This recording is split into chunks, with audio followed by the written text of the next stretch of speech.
যে রাজশাহী বিশ্ববিদ্যালয়ের রাকসুকে কেন্দ্র করে একটা সাজ এবং উৎসবমুখর একটা পরিবেশ সৃষ্টি হয়েছিল।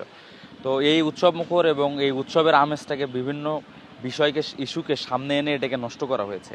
শুরুতে আমরা বারবার বলে আসছি যে পোষ্যকোটা রাজশাহী বিশ্ববিদ্যালয়ের শিক্ষার্থীরা মেনে নেবে না, এটা একটা ডেড ইস্যু। তো পোষ্যকোটাকে সামনে এনে রাকসুর যে উৎসব, রাকসুর যে আমেজ এবং শিক্ষার্থীদের যে প্রস্তুতি, এটা বোধ ভোটার এবং যারা প্রার্থী উভয়েরই যে প্রস্তুতি ছিল এটাকে নষ্ট করা হয়েছে।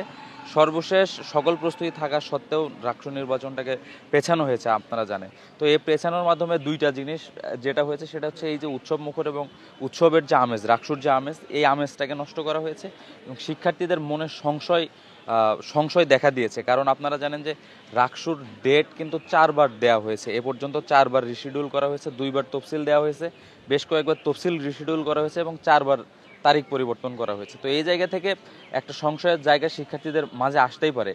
আমরা বিশ্ববিদ্যালয় প্রশাসনকে আহ্বান জানাই এবং বিশ্ববিদ্যালয় প্রশাসনকে জোর দাবি জানাই যে শিক্ষার্থীদের মনে যে আশঙ্কাগুলো, যে সংশয়গুলো তৈরি হয়েছে, এই সংশয় দূর করার দায়িত্ব বিশ্ববিদ্যালয় প্রশাসনের।